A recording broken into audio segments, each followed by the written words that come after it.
Voilà, j'ai à cœur ce matin de partager avec vous la parole de Dieu sur un sujet qui concerne le témoignage individuel. Qu'est-ce que le témoignage individuel?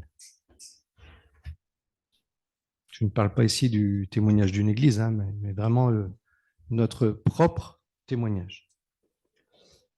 Alors, tout commence avec un événement dont on est le témoin. Ah oui, vous voyez un accident, vous voyez comment ça s'est passé, et vous êtes témoin par la force des choses. Avant de quitter cette terre, Jésus a dit d'ailleurs à ses disciples, vous serez mes témoins. On connaît très bien ce verset, hein, Actes chapitre 1, verset 8. Dans la fin du verset, il dit, vous serez mes témoins.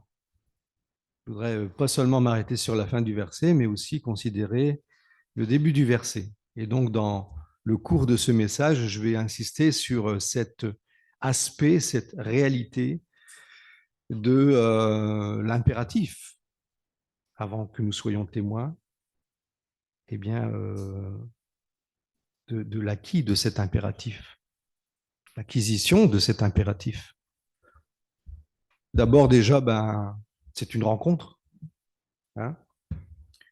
Donc, j'aimerais juste le lire, ce verset 8 qui dit « Mais vous recevrez une puissance, celle du Saint-Esprit, survenant sur vous, et vous serez mes témoins à Jérusalem, dans toute la Judée, dans la Samarie, et jusqu'aux extrémités de la terre. » Comme témoin, il sous-entend qu'ils l'ont vu, entendu, touché ou quelque chose de réel en relation avec lui-même comme étant ressuscité. Parce que voir quelqu'un qui est mort et qui vit et qui bouge et qu'on peut toucher, c'est quelque chose d'assez inhabituel quand même. Hein. D'ailleurs, l'apôtre Jean, au chapitre 1 de 1 Jean, j'aimerais qu'on lise ensemble ces quelques versets. Ce qui était dès le commencement, ce que nous avons entendu, ce que nous avons vu de nos yeux, ce que nous avons contemplé et que nos mains ont touché concernant la parole de la vie. Et la vie a été manifestée. Nous l'avons vue. Nous en rendons témoignage et nous vous annonçons la vie éternelle qui était auprès du Père et qui nous a été manifestée. Ce que nous avons vu et entendu, nous vous l'annonçons à vous aussi, afin que vous aussi vous soyez en communion avec nous. Or, notre communion est avec le Père et avec son Fils Jésus-Christ. Amen. C'est une expérience personnelle comme celle d'une rencontre qui bouleverse le cours de notre vie. Certes, pour ce qui nous concerne, nos sens physiques ne l'ont pas vu, ni entendu, ni touché. Le Seigneur, comme l'ont fait les apôtres, eux, ce sont des témoins oculaires. Et d'ailleurs, même le 12e apôtre qui devait remplacer Judas, eh bien, a été fait sur quels critères? Rappelez-vous, Matthias a été désigné. Le fait qu'il avait vu, qu'il avait marché avec le Seigneur, qu'il l'avait vu ressusciter. Hein. Donc les 12 apôtres, c'était des personnes qui avaient marché avec le Seigneur, qui l'avaient vu ressusciter. Et nous écoutons les apôtres. Notre enseignement est fondé sur l'enseignement des apôtres, sur des témoins oculaires. Donc nous, on n'a pas vu Jésus, on ne l'a pas touché, on ne l'a pas entendu nous parler. Néanmoins, nous sommes quand même témoins d'une rencontre avec le Seigneur. Nous avons regardé le Seigneur avec quoi? Avec nos cœurs, avec les yeux de la foi, nous dit la Bible. Hein. Avec les yeux de la foi. Et nous avons découvert l'amour de Dieu qui fait grâce et nous donne sa paix. Une délivrance, ce n'est pas une illusion. La paix de Dieu, ce n'est pas une illusion. D'ailleurs, Paul dit dans Philippiens que quand on s'inquiète et qu'on lui remet nos préoccupations, eh bien, la paix de Dieu remplit nos cœurs. La paix de Dieu qui surpasse notre intelligence. Vous voyez, qui surpasse notre intelligence parce que elle est là, on est tranquille, alors qu'avant, on aurait été déprimé. On ne comprend pas, mais c'est la paix de Dieu. Amen. Donc, il y a des sentiments qui viennent de l'action de Dieu dans nos cœurs. Dans la Bible, c'est le langage de la foi qui prime. Et c'est là le sens de notre prédication du salut en Jésus-Christ. Comme dit Paul dans Ephésiens 2,9, il dit que nous sommes sauvés par le moyen de la foi. Par le moyen de la foi. Et la foi, ce n'est pas quelque chose de palpable, c'est l'espérance des choses qu'on ne voit pas. Nous explique l'écrivain d'Hébreux au chapitre 11. C'est l'espérance, c'est une espérance, c'est quelque chose qui sera effectif. À quel moment? Au retour du Seigneur. Parce que nous serons transformés, nous aurons un nouveau corps. Ce ne sera pas de l'illusion, ce ne sera pas du rêve, ce sera quelque chose que nous pourrons toucher. Le Seigneur aussi, on pourra le voir et le toucher. Donc c'est jusqu'au retour de Christ. Lorsque Thomas a vu les marques des clous et de son côté percé, il a reconnu en Jésus son véritable Seigneur et son Dieu. Rappelez-vous son exclamation lorsqu'il a vu Jésus, à qui il avait dit auparavant, de qui il avait dit, si je ne vois pas ces marques dans ses mains et sur son côté percé, j'y croirai pas. Bien sûr, le Seigneur l'a entendu. Et quand il s'est présenté dans cette chambre où ils étaient, dans cette pièce où ils étaient, eh bien, le Seigneur demande à Thomas, regarde Thomas, il lui montre ses mains, son côté percé. Et Thomas s'agenouille devant lui et lui dit, mon Seigneur est mon Dieu. Mon Seigneur est mon Dieu. Qu'est-ce qu'il a répondu, Jésus? Parce que tu m'as vu, tu as cru. Effectivement, donc Jean 20, verset 28. Parce que tu m'as vu, tu as cru. Et le Seigneur dit une béatitude ici. Heureux ceux qui n'ont pas vu et qui ont cru. Parce que ça, c'est la foi. Et nous sommes appelés à vivre par la foi. Donc, c'est important que nous puissions toujours garder à l'esprit que nous ne devons pas nous attendre à des expériences extraordinaires, mais croire sur parole ce que la Bible nous dit. Et le croire sur parole ce que la Bible nous dit, c'est ce que Dieu nous dit. Ça s'appelle la foi. Donc, prenons maintenant ce passage de 1 Jean, chapitre 5, versets 9 à 13, que j'aimerais mettre en évidence parce qu'il contient vraiment des choses intéressantes quand on parle de témoignage. On va le lire ensemble, voilà. Si nous recevons le témoignage des hommes, le témoignage de Dieu est plus grand. Car voici le témoignage de Dieu. C'est qu'il rend témoignage à son Fils. Celui qui croit au Fils de Dieu a ce témoignage en lui-même. Celui qui ne croit pas Dieu le fait menteur, puisqu'il ne croit pas au témoignage que Dieu a rendu à son Fils. Et voici ce témoignage. Dieu nous a donné la vie éternelle, et cette vie est en son Fils. Celui qui a le Fils a la vie. Celui qui n'a pas le Fils de Dieu n'a pas la vie. Cela, je vous l'ai écrit afin que vous sachiez que vous avez la vie éternelle. Vous qui croyez au nom du Fils de Dieu. Le premier point que je voudrais souligner sur ces quelques versets que nous venons de lire, le premier point, c'est celui-là. Si nous recevons le témoignage des hommes, le témoignage des hommes, on parle des prophètes ici, hein, mais le témoignage de Dieu est plus grand. Et c'est le Père qui parle de son Fils. D'ailleurs, rappelez-vous ce qui s'est passé au baptême de Jésus, à la transfiguration. Celui-ci est mon Fils bien-aimé, en qui j'ai mis toute mon affection. Celui-ci est mon Fils bien-aimé, écoutez-le, écoutez-le. Il est le chemin de la vie éternelle.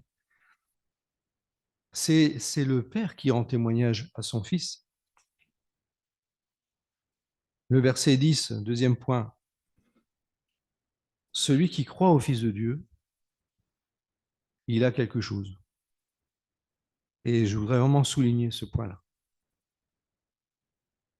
Faire partie de l'Église, ce n'est pas parce qu'on a été baptisé. C'est parce qu'on a ça, ce témoignage. Et ce témoignage, nous l'avons en nous-mêmes à partir du moment où Christ est entré dans notre vie, où on a reçu le Fils de Dieu. Celui qui a le Fils a la vie. Si on a reçu Jésus, non pas comme une croyance, nous ne sommes pas juste des croyants, nous sommes des personnes qui mettons la foi au Seigneur, qui lui faisons confiance. Ce n'est pas juste une croyance. C'est important de sans cesse le rappeler. Celui qui croit au Fils de Dieu a ce témoignage en lui-même. Le point suivant, le troisième point, verset 12, celui qui a le Fils a la vie. On parle de vie éternelle. Et l'apôtre Jean insiste en disant au verset 13, cela je vous l'ai écrit afin que vous sachiez que vous avez la vie éternelle, vous qui croyez au nom du Fils de Dieu. Ce n'est pas une présomption de dire à quelqu'un j'ai la vie éternelle.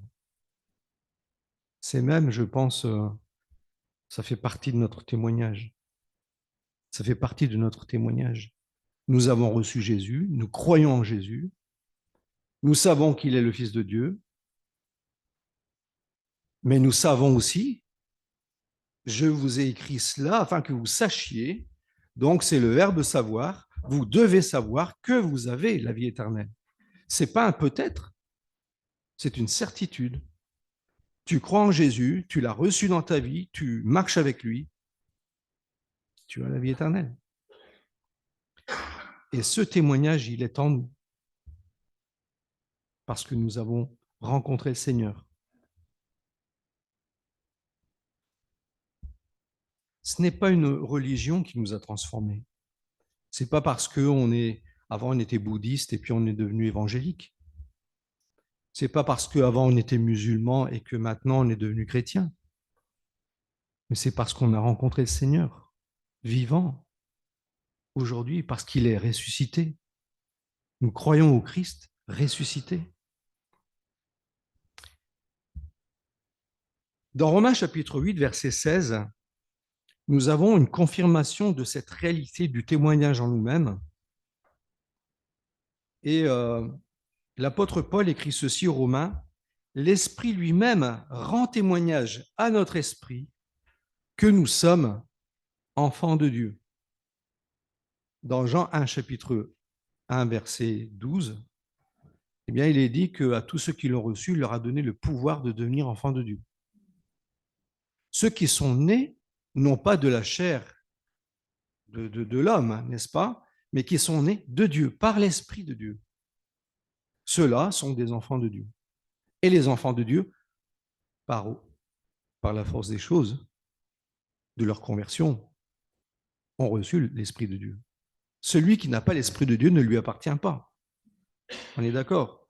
C'est d'ailleurs dans ces mêmes versets qu'on peut lire dans Romains chapitre 8, cette réalité qui fait que celui qui n'a pas l'Esprit de Dieu ne lui appartient pas. Et ce n'est pas le fait d'avoir changé de religion, de s'être rapproché de la chrétienté, d'avoir même été baptisé. C'est le fait d'avoir rencontré personnellement le Seigneur Jésus. Avant d'aller à la croix, Jésus avait déjà annoncé la venue du Consolateur. Je voudrais revenir ici dans Actes chapitre 1, verset 8, parce que Jésus dit à ses disciples d'attendre et il leur dit, rappelez-vous ce que je vous ai dit. Il faut attendre le Consolateur.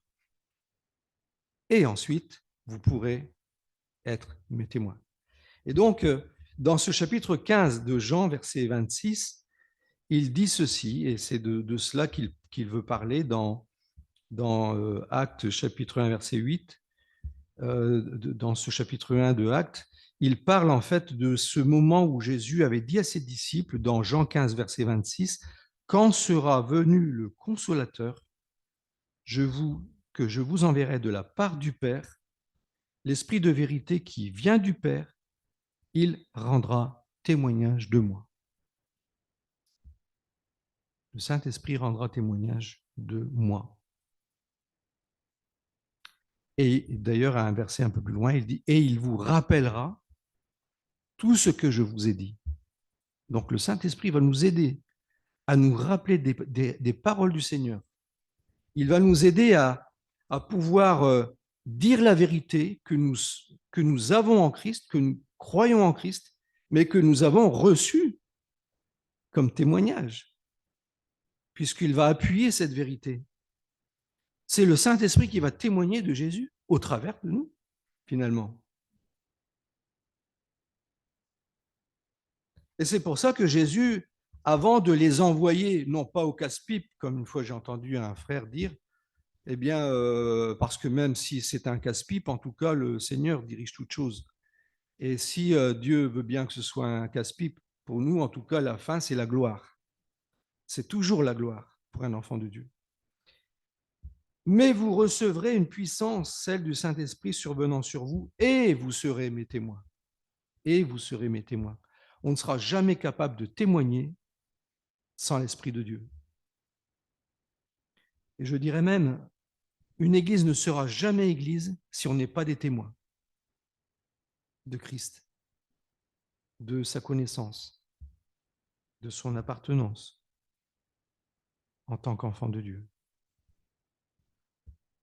Vous serez mes témoins jusqu'aux extrémités de la terre. Dans 1 Pierre, chapitre 3, verset 15, l'apôtre Pierre dit ceci. « Mais sanctifiez dans vos cœurs Christ le Seigneur, étant toujours prêt à vous défendre avec douceur et respect devant quiconque vous demande raison de l'espérance qui est en vous. » Sommes-nous toujours prêts à rendre compte de l'espérance qui est en nous? Devrions-nous toujours être prêts à rendre compte de l'espérance qui est en nous? Ben oui, puisque, on l'a entendu tout à l'heure, puisque nous avons ce témoignage qui est en nous. Ce témoignage qui est en nous et qui nous permet de vivre l'espérance.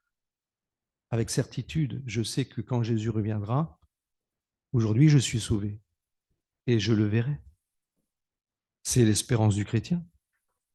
Et on doit pouvoir, dans un contexte sombre comme on le vit aujourd'hui, eh bien, l'enfant de Dieu doit montrer qu'il peut, malgré tout, toutes ces choses négatives, tristes que nous voyons aujourd'hui, bruit de guerre, famine, peste, et toutes ces choses, ces mensonges dont on est bien conscient qu'il y a une très très grosse partie qui est vraiment mensongère, on sait très bien, eh bien, il y a de quoi s'effrayer, de quoi s'attrister, de quoi déprimer même.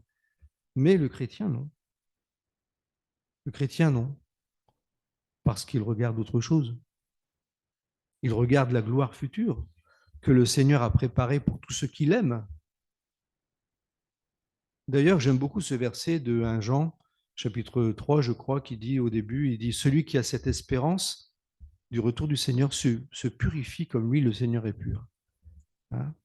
Celui qui a cette espérance vit la sanctification. Il n'y a pas l'idée de « bon, de toute façon, le chrétien charnel est sauvé ». Non, non, il y a l'idée qu'on veut se purifier, on veut plaire au Seigneur. Dans cette attente, on veut vraiment être trouvé comme lui voudrait que nous soyons.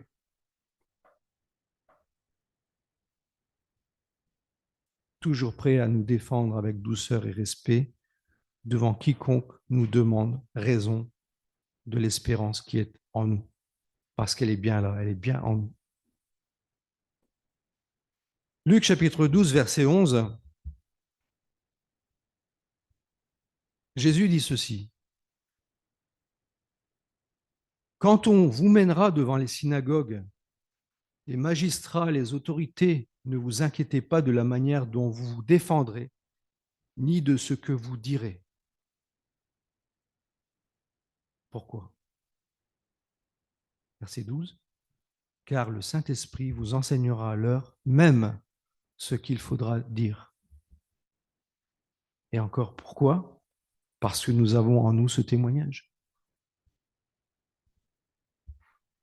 Par la présence du Saint-Esprit qui confirme que nous sommes enfants de Dieu et que nous pouvons prier à Dieu Père, comme dit Romains 8, verset 26, qui nous permet de parler à Dieu et de l'appeler Père, parce que nous sommes véritablement enfants de Dieu.